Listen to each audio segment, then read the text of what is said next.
It's been a little while since I've uploaded anything. To be honest, the reason for that is twofold. I've been working on a longer video which should be out in the near future, and truth be told I've lacked the motivation, but I want to change that. I'm Dan Must Die, and here are my thoughts on the Resident Evil 3 remake.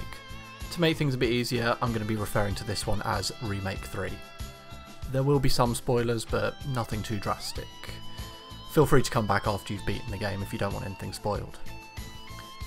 So Remake 3 released on April 3rd, 2020, so just last week, so we've had just shy of a week with it. The game stars Jill Valentine as she tries to make her escape from Raccoon City as she's hunted by the bioweapon Nemesis, who will stop at nothing until she and any other remaining STARS members are dead. At the time of writing and recording this, I've played through the game 3 times. My first playthrough was on normal, then assisted, and then hardcore. So I've still got the Nightmare and Inferno difficulties to go, plus other trophies to clean up. But in all honesty, I don't think I'm getting that done before Final Fantasy VII arrives tomorrow. I think I'm about the only person in the world who's actually getting it on time. But I digress. So, what did I think of Resident Evil 3? Well, like with Resident Evil 2, I never played the original. My first Resident Evil game was Resident Evil 4.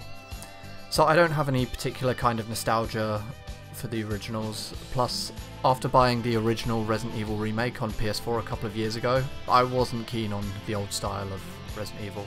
I know it's held in very high regard, but it's just not for me. I did, however, really enjoy Remake 2, so I was very happy when Remake 3 got announced. Having never played the original, I was pretty excited to have the piss scared out of me by Nemesis, like the walking anxiety attack giver that is Mr. X. I'd heard that Nemesis is relentless and will pursue you throughout most of the game, which led me to believe that he could show up at any time, like Mr. X, just on a bigger scale, as he only mainly showed up around the Raccoon Police Department building. However, this isn't the case. The Nemesis encounters are more like scripted set pieces. After you've played the game once, you know where he's going to appear and you can prepare for it. With Mr. X, not so much. Sure, he has a scripted event that begins his encounters, but then after that, virtually anywhere within the RPD is fair game for him to show up. Don't get me wrong, I don't find these scripted encounters with Nemesis disappointing or anything, it's just not what I expected. The game has more of a focus on action than Remake 2, which I know fans didn't initially like when Resident Evil went in that direction previously with the likes of Resi 5 and 6, but fans loved Resi 4, but I think that was because it was more like a blend of horror and action. But if I'm honest, I don't dislike the direction Capcom went in with Remake 3, not at all. I have some conflicting opinions though. On one hand, I wish it had been more like Remake 2 with a bigger focus on horror, but on the other hand, if they did, then it kind of runs the risk of essentially being Resi 2.5. But I didn't feel like there were any oh shit panic moments that got my adrenaline going like Remake 2 did, which I think is a shame, but the developers were clearly going for a different kind of experience. I get the impression they weren't trying to scare us, they were trying to thrill us instead, and I think they did just that, especially seeing as when Nemesis shows up, you can either run or you can stand and fight. If you do choose to fight and manage to deal enough damage, your efforts are rewarded in the form of a box containing a weapon upgrade. So the choice is yours, and I like the fact that we do have a choice. Visually, it's a beautiful looking game. The streets of Raccoon City have never looked so alive. Okay, that definitely feels like the wrong word to use considering it's littered with zombies, but I think you get my point. It looks fantastic. The original Resident Evil 3 used polygon models on pre-rendered backgrounds, and not to say it didn't look good for its time, but Remake 3 looks stunning. It's easy to tell that a lot of assets were reused from Remake 2, and that makes total sense. The games were developed alongside each other, and it's the smart thing to do. If this wasn't the case, then we may not have had the part where you play as Carlos in the Raccoon Police Department, which was quite a strange experience for me. It felt nostalgic, but Remake 2 only came out last year.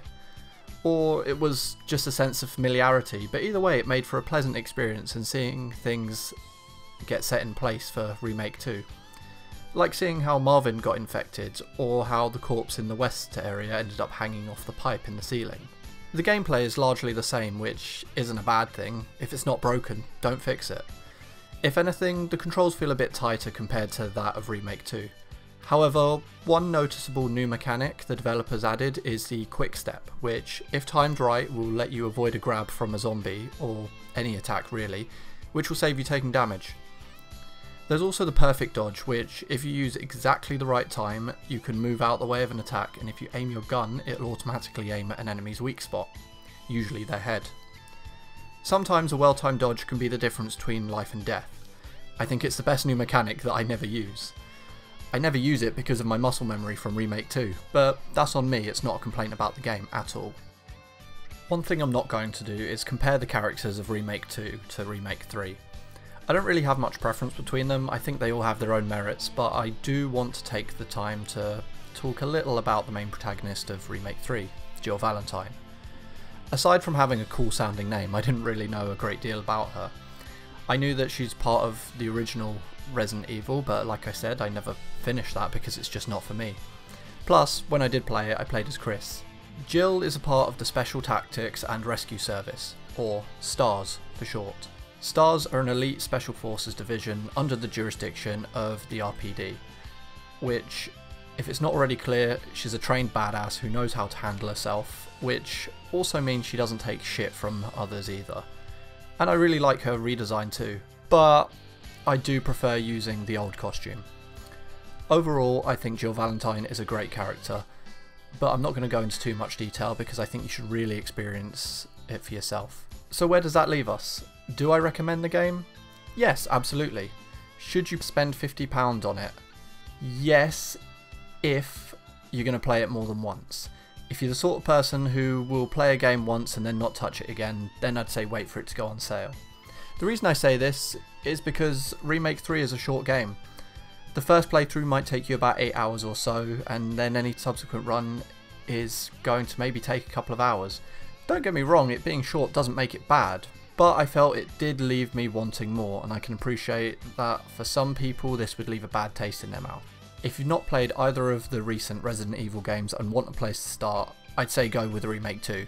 It will cost you less, and in my opinion it's a better game. That being said, I've really enjoyed my time with Remake 3 so far, but I think 2 just edges it out. I would like to reiterate that none of this is to say I think Remake 3 is bad in any way. I think it's great, but it just falls short of the masterpiece that is Remake 2. Do you agree with me? Let me know your thoughts in the comment section below. With that said and done, I'd like to say thanks for watching, and if you enjoyed this video, please consider leaving a like or subscribing, and I'll catch you in the next one. Take care. Bad time to start getting dead weight for it. Bastard, call me dead weight!